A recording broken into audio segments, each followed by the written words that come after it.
Assalamualaikum, salam dan bahagia guru hebat. Perkenalkan, nama saya Wiryanti Ningsih dari SDN 011 Sangatta Selatan, Kutai Timur. Demonstrasi kontekstual penerapan segitiga restitusi modul 1.4 budaya positif. Segitiga restitusi. Segitiga restitusi suatu proses untuk menciptakan kondisi murid untuk memperbaiki kesalahan mereka sehingga bisa kembali pada keyakinan kelas dan menumbuhkan budaya positif. Cara penyelesaian segitiga restitusi yaitu yang pertama, menstabilkan identitas, validasi tindakan yang salah. Yang ketiga yaitu menanyakan keyakinan kelas. Menstabilkan identitas. Jika anak berbuat salah, maka ada kebutuhan dasar mereka yang tidak terpenuhi. Bagian dasar segitiga restitusi memiliki tujuan untuk merubah orang yang gagal karena telah berbuat kesalahan menjadi orang yang sukses. Memvalidasi tindakan. Yang pertama, memahami kebutuhan dasar yang mendasari tindakan anak berbuat salah. Menurut teori kontrol, semua tindakan manusia baik atau buruk pasti memiliki maksud atau tujuan tertentu. Menanyakan keyakinan kelas. Yang pertama, ketika langkah 1 dan 2 sukses dilakukan, maka anak akan siap untuk dihubungkan dengan nilai-nilai yang dia percaya dan berpindah menjadi orang yang dia inginkan. Yang kedua, ketika mereka sudah menemukan gambaran masa depannya yang ia inginkan, guru dapat membantu mereka untuk tetap fokus pada gambarannya. Kasus 1.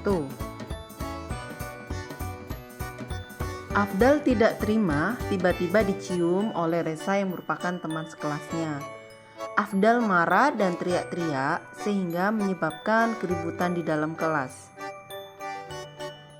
Resa ibu tanya, kenapa kamu tiba-tiba cium-cium Afdal?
Kenapa? Gemes ke temannya atau bagaimana? Enggak. Afdal risih nggak tiba-tiba? Risih. Rasa nggak nyaman kan? Kenapa kok nggak nyaman? Karena apa? Kalau Resa tiba-tiba dicium temennya, mau nggak? Nggak mau kan? Risih kan? Temennya juga yang lain tiba-tiba dicium, mau nggak? Tidak. Kan risih ya, kecuali kalau yang cium-cium itu temannya, ibunya, kakaknya atau adiknya nggak apa-apa. Nah, ini kalian di satu kelas itu adalah memang teman dan keluarga kelas 3A, tapi tetap harus ada batasan. Kalau main tiba-tiba dicium kan nggak nyaman. Meskipun sudah satu kelas, tapi kalau tiba-tiba nyium pasti tidak nyaman. Risih nggak? Sama? Sekali katanya cium. Hari ini dan kapan kemarin sudah pernah. Kemarin pernah. Dulu pernah. Mungkin rasa sayangnya Reza ke Abel itu sama teman, tapi kan lama-lama kan risih juga kalau main cium-ciuman kayak gitu. Mungkin nanti kalau gemes Reza bisa nyium-nyiumnya. Ada nggak? Kakak? Ada. Jauh. Kan nanti kalau sampai di rumah bisa ibunya. Kalau ibunya habis masak itu ibunya gitu, terima kasih ibu sudah masakkan saya hari ini, kan? Untuk sayangnya Reza kepada ibu. Kalau kepada temannya boleh nggak dilakukan? Kenapa kok tidak boleh? Kenapa tadi tidak boleh? Satu risih, dua apa? Ada batasnya. Tidak nyaman itu apa? Wajar nggak kalau masih nyaman? Nggak wajar, ya? Paham ya? Mau diulangi tidak? Ya.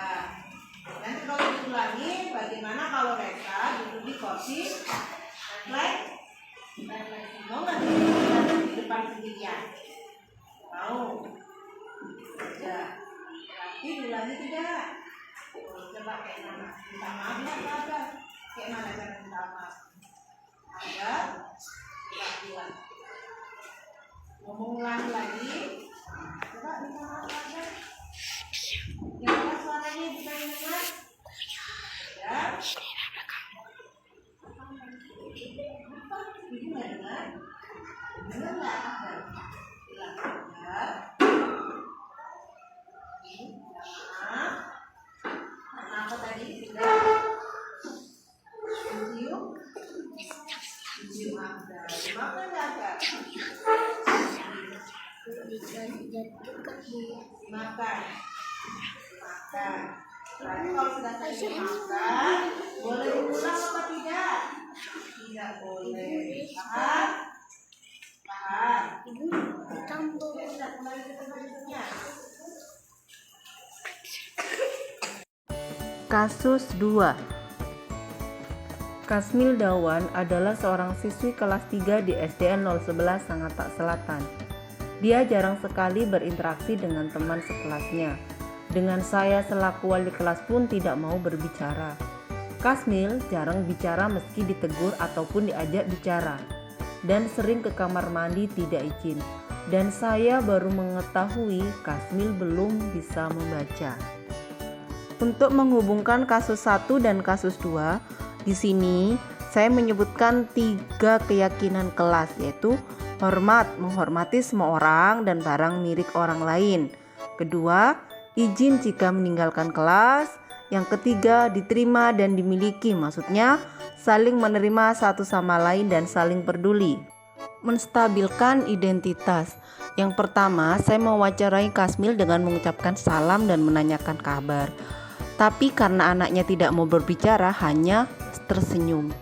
Yang kedua, saya menggali cerita dari sudut pandang murid. Kenapa Kasmil suka ke kamar mandi? Jawabannya suka bermain air. Terus yang ketiga, menanyakan alasan.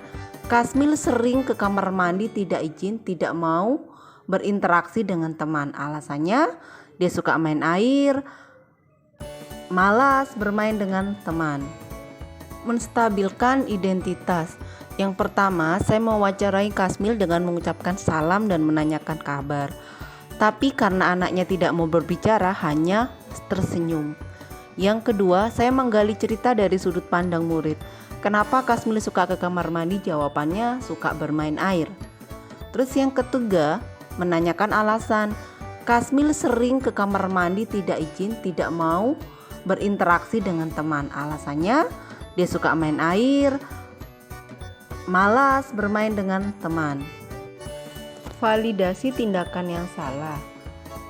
Kamu pasti punya alasan mengapa sering kamar mandi tanpa izin.